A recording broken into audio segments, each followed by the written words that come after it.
Hey guys, I'm here to answer another question that was received in the community page. It's a really good question, actually. Is it possible to go from being a stander to a prodigal? Okay, so this right here is a very good question because yes, it is. As a matter of fact, I work with tons of people, okay, week to week, that I watch start off as standing and become a prodigal. And some decide to continue to work with me and work past the rebellion, because I want everybody to know I don't judge anybody. So if you end up going down the wrong path, I am the type of person, I am going to ask you questions to basically show you there's no judgment and to see what you're gaining from it. And we continue to work together, and a lot of the time they come right out of it. However, there are people that decide, you know what, I'm done with it, period, and they go into full rebellion and they no longer work with me, or they end up coming back after they rebel for a little bit. So I'm going to kind of address why this happens. Okay.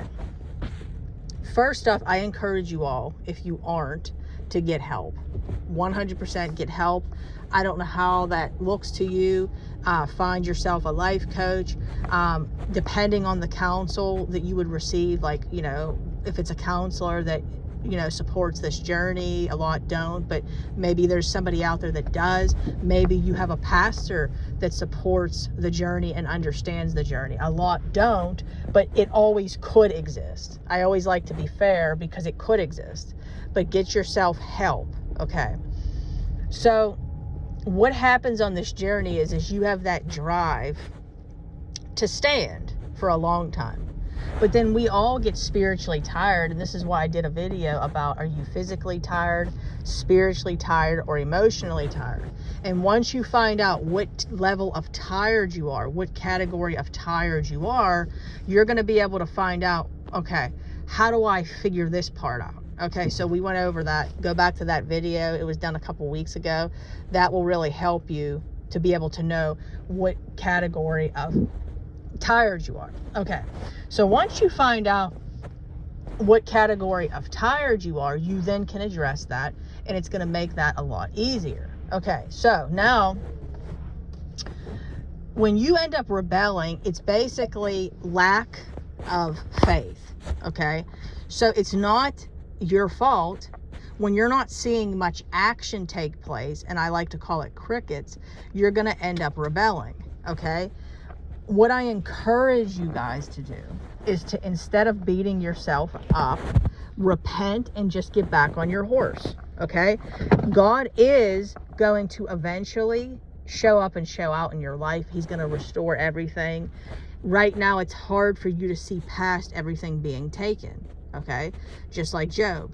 But eventually, if you hold on to the hem of his garment, you're going to see him start showing up and showing out in your life one by one. Okay, but see, a lot of people get themselves stuck in a place to where they don't think God's going to come through. This is why, like anybody that knows that works with me, I'm constantly cheering everybody on week to week. Every time we work together, I am encouraging. I'm letting them see what's taking place in their life, what God's about to do, because I know I needed that. Okay, because sometimes it just looks like nothing's being done, but then somebody who's been through it is able to kind of see the big picture, if this makes sense, of what God's doing behind the scenes. So I always suggest people to do that. Now, look at it like, right now I'm not seeing anything, okay, but eventually I'm going to see something. So this is something that is really going to make a difference. Okay, so I told you guys I had an encounter with God in my rebellion season, when he had me have a vision out of my mouth in my sleep, waking up straight up out of my bed, saying, "And I will raise you up." It's a old church song. He had me sing right out of my mouth. It's the "I am the bread of life" song. So my point is, you're in rebellion because it boils down to, I'm not seeing God do anything, and I'm tired. So what I encourage you to do is dust yourself off, Repent and keep going. Don't let the devil hit you with condemnation. Don't let the devil hit you with guilt or shame, because this is what he's doing with the prodigals right now. Okay? This is why they're not back yet. Okay? So I hope that this word blessed you. I hope it helped you. God bless each and every single one of you.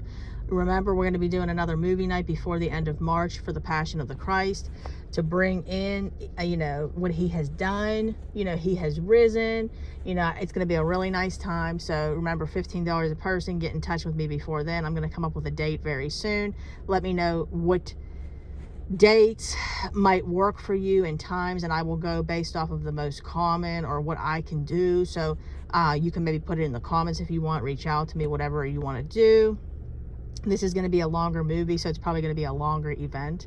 So anyways, guys, I hope you all have a wonderful day. I love you all so much. If you guys want to work with me, email is deadmarriagesredeemed@gmail.com. Facebook group, Dead Marriages Redeemed. The other Facebook group, which was my first one, is Redeeming the Broken. Come on over. We would love to have you. Join the community. Let's fellowship together. God bless, like I said, all of you.